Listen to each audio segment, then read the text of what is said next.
So I bought this thinking I could do like a comparison style video, like with the Deity PR4 and such.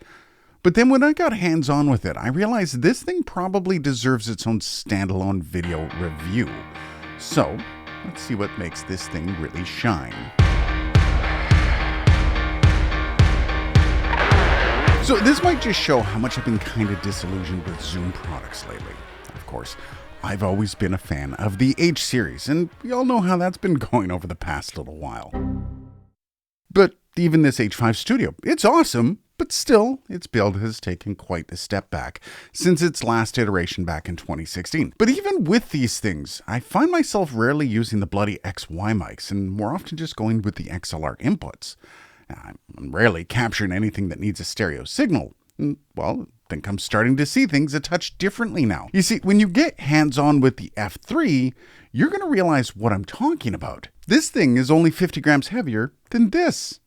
That is shocking. Now, the chassis on this is metal, and while there's still some plastic around the body, it doesn't feel like Zoom plastic. And there's a reason behind that. Zoom plastic feels cheap mostly because it's hollow and thin feeling plastic, and it has an audible sound when you tap on it. That isn't present on the F3, which is actually kind of nice. I got 2 AA batteries getting this thing working, and the buttons and inputs and outputs are as you would expect. You also have that 1/4 inch for mounting, as well as these bars here that let you strap it to basically whatever you want. Like a boom pole. Cool. Now, this is interesting because the F series and the new H Studio series have the same preamps. Now, that is something that never was before. And the preamps are actually quite good. You have the usual up to 192 kilohertz sample rate and 32-bit float. And because it's 32-bit float, you don't have any gain control on this, though I do know there's some people out there that hate that. Honestly, though, with something like this, combined with 32-bit float, you're going to be okay, as you're probably doing a ton of stuff in post anyways. Now, the EIN is a pretty big one. NEG 127 dBA weighted. That is the same as the H5 Studio, if you recall. All that in this tiny little package. There are a couple differences, though, and they're big ones. First, the F3 does not have the same accessibility options that the newer H series has, so if you're visually impaired, you have to keep that in mind.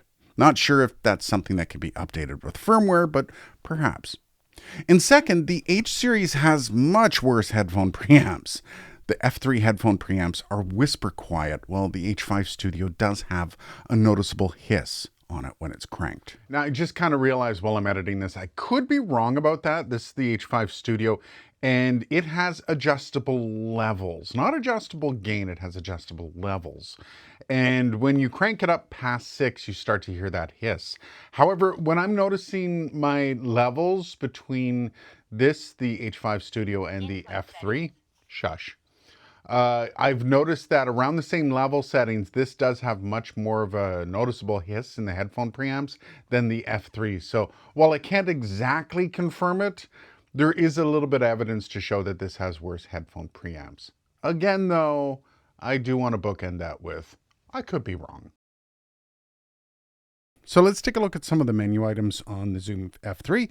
I am recording through this, so I don't think this is going to impact it. We'll see what happens though. So you're going to notice as I'm going through this, this is very much like the old system on the H4 and the H5.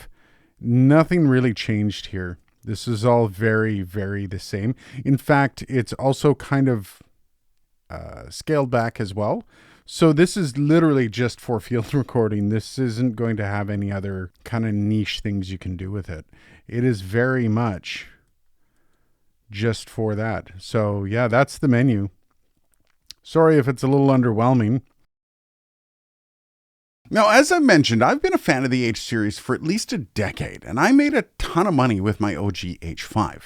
And again, rarely ever use my XY mics, except in a pinch.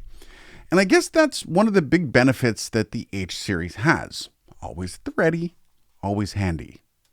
But looking back, I start to wonder why it took me so long to buy into the F series. Now, I did actually use the F8N way back. I think it was like 2023, but it was brief and I really didn't get full hands-on with it to do any kind of testing. But what I remember, I really liked it. For me now, though, between the two, I think this is going to get way more use than the H5 Studio, and that comes down to a couple factors. Better performance on the headphone preamps, which does actually matter, at least to me, as well as the package being so much smaller and, let's be honest, better built. This thing takes up way less space in the bag, yet it doesn't give up anything for quality on that final product. Now, the one thing I will miss is that new screen on the H5 Studio.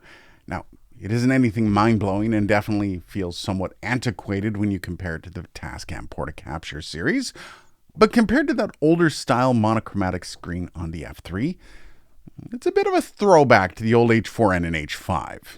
But realistically, that screen is kind of unnecessary in a package like this. This is literally a set and forget kind of unit, especially with that 32-bit float. And when you consider the package size on top of your camera, man, this thing's kind of sleek. And yes, if you're here waiting for comparisons, stay tuned for that. I just wanted to give this thing its own moment in the sun. However, I do promise very soon we're going to be taking a look at it compared to the Deity PR4. That's going to be an interesting comparison for sure. But back to this. Should you buy it? Well, let me put it to you this way. I have been kind of rough on Zoom over the past couple of years. I mean, I love the P4 series, but the H series, especially the Essentials, left me feeling very underwhelmed. The H5 and H6 Studio were great, but even they were somewhat trimmed down versions of their predecessors. And I kind of get it. But it has been a while since I was this glowing about a Zoom product. For its price, as well as its just downright fantastic performance, this is a decent little buy. And if you're looking at going in on some of the newer H series, take a second and look at this and be honest with yourself. Do you need the XY capsule? Because if not, this is a very easy recommendation. What do you think though? Let me know down below. Cheers guys, and thanks for watching.